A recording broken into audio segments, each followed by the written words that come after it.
वैसे तो आप लोगों ने देखा है paramecium is a very small creature which move with the help of cilia, but the largest organism which move with the help of the cilia is known as are included in the phylum Ctenophora. बेटा general characters हम लोग जिस तरह से सब phylums पे discuss करते आ चुके हैं, इसके जनरल कैरेक्टर्स को स्टडी कर लेते हैं, उसके बाद इसके स्पेशलाइज्ड कैरेक्टर की तरफ जाते हैं।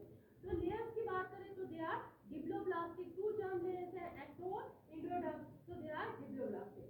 लेवल ऑफ ऑर्गेनाइजेशन की बात करें तो सेल ने जुड़ जुड़ के टिश्यू बना लिए हैं और इनका सेल जो लेवल ऑफ ऑर्गेनाइजेशन है वो टिश्यू लेवल। देन सिमेट्री, जो भी डिप्लोब्लास्टिक होगा वो लाजमन रेडियल सिमेट्री रखता होगा।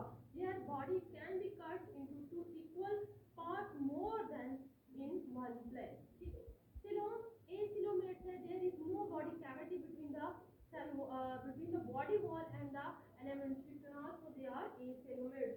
Habitat, they are aquatic and they are exclusively marine animals. ठीक है बेटा, किंगडम एनिमलिया जो है इसके अंदर आपको 3 मेंबर्स होते हैं वो एक्सक्लूसिवली मैरीन मिलते हैं। ठीक है, ये आपने याद रखना है। एक आपको हेमिकोडेड, ये भी आपके पास क्या है, एक्सक्लूसिवली मैरीन एनिमल्स हैं। इसके अलावा टिनोफोरा और एकाइनोडर्मिका, ये मेंबर्स आपको सिर्फ और सिर्फ मैरीन वाटर में मिलेंगे, फ्रेश वाटर में बिल्कुल भी नहीं मिलेंगे। जिस तरह हम लोगों ने कल पढ़ा था टिनोफोरा और सॉरी नाइडेरिया के कुछ मेंबर्स फ्रेश वाटर थे और कुछ जो थे वो मैरीन वाटर में रह रहे थे। ठीक है, फ्रेश वाटर में हम लोग ने हाइड्रा की एग्जांपल पढ़ी और हाइड्रा के अलावा जितने भी होते हैं वो मैरीन लाइफ में रहते हैं। ठीक है, बॉडी प्लान बच्चे, they have a blind side body plan, they ingest the food from the mouth and also they eject the food from same opening which is the mouth. ठीक है, जो so they have a blind sac body plan. Circulatory system, अभी तक circulatory system किसी phylum में नहीं आया, circulatory system जो है वो एरनेस में आएगा। ठीक है, नेक्स्ट चलिए बच्चे, डाइजेशन की बात कर ले तो डाइजेशन जो है इनकी गैस्ट्रोवेस्कुलर कैविटी के अंदर होती है, जैसे नाइडेरियंस की हो रही थी। और डाइजेशन कैसी होती है, एक्स्ट्रा सेलुलर होती है। हमने अभी तक इंट्रा सेलुलर डाइजेशन से पोरीफेरा के अंदर पढ़ी है। ठीक है, फिर बच्चे एक्सक्रीशन, एक्सक्रीशन के लिए अभी तक कोई एक्सक्रीटरी ऑर्गन नहीं आया।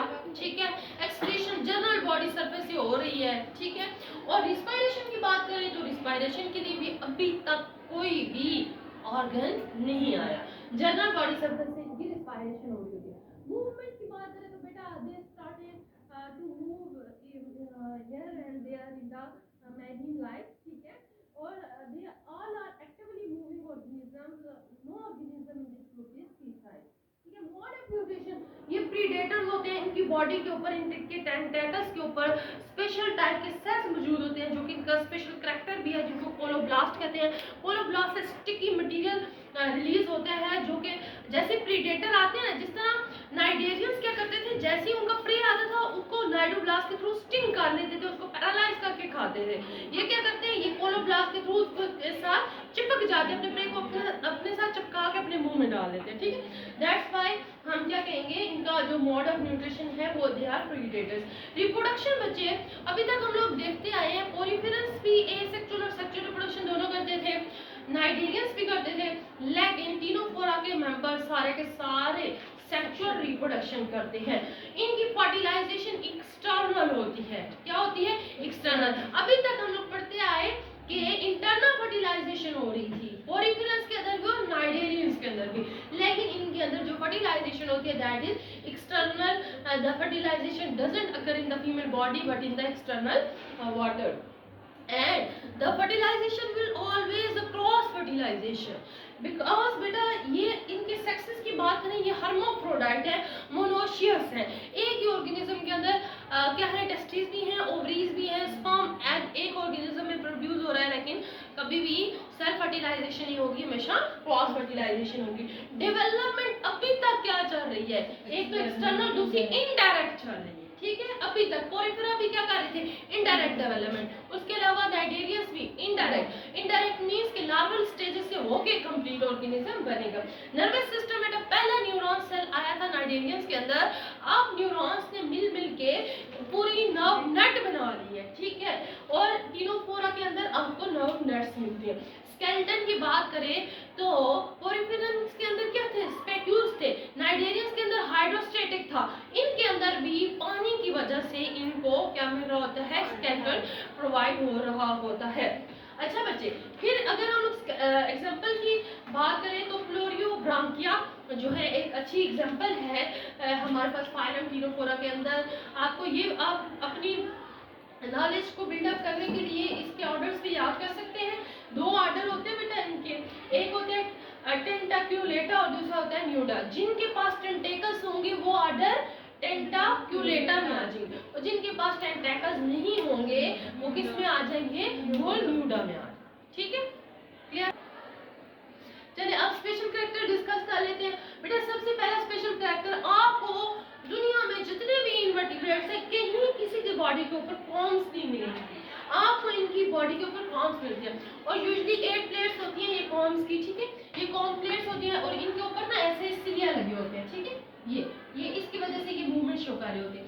फिर एक बहुत इंपॉर्टेंट कैरेक्टर इनका, ये बायोल्यूमिनेसेंस शो करते हैं। जिस तरह जुगनू चमकता है ना, ये भी सी के अंदर चमकते हैं। अगर आप एक टीनोफोरा का मेंबर ले और उसको उठा के आप बाहर ले आए रोशनी में, तो वो तो जस्ट आपको जेली सी लगेगी। लेकिन अगर आप उसको सी वाटर में छोड़ दें, वाटर में छोड़ दें, वहां वो चमकेगा, क्योंकि जुगनू भी आप होते हैं अंधेरे में ही चमकता है, रोशनी में वो भी नहीं चमक रहा होता। ठीक है, तो बायोल्यूमिनेसेंस शो करते हैं। इसके अलावा इनके पास कोलोब्लास्ट होते हैं, स्टिकी सेल्स के थ्रू ये प्रे करते हैं। आपको स्टिकी सेल्स, कोलोब्लास्ट किसी मेंबर के अंदर नहीं मिलेंगे। इसके अलावा बेटा कॉम प्लेट्स ऑन बॉडी, और एक और बात कि इनके अंदर ना कुछ स्पेशल टाइप के स्टेटोसिस्ट भी होते हैं, जो कि क्या करते हैं, इनकी बॉडी को बैलेंस करते हैं। ठीक है बेटा, सेंसरी ऑर्गन्स है, ऑर्गन्स तो नहीं कह सकते, सेंसरी सेल्स होते हैं कुछ इनकी बॉडी के अंदर, जो कि इनकी बॉडी को क्योंकि एक्टिवली मूव कर रही है ना, तो इनकी बॉडी को बैलेंस करना भी बहुत ज़्यादा ज़रूरी है। उसके लिए इनकी बॉडी के अंदर स्टेटोसिस्ट पाए जाते हैं। ये फ्लोरियोब्रांका मैंने बनाया जिसके लिए टेंटेकल्स हैं, और टेंटेकल्स के ऊपर कोलोब्लास्ट है, स्टिकी सेल, फिर हमने डिस्कस कर लिया दे हैव कॉम्प्लेट्स। ज़्यादातर 8 कॉम्प्लेट्स इनकी बॉडी में रहती हैं और उनके ऊपर सीलिया मौजूद हैं। ठीक है, आई होप कि आज का लेक्चर आपको समझ आया होगा। इसके साथ हमारा आज का लेक्चर कंप्लीट हुआ, और मेरे चैनल को मज़ीद वीडियोस के लिए सब्सक्राइब करें। Thank you.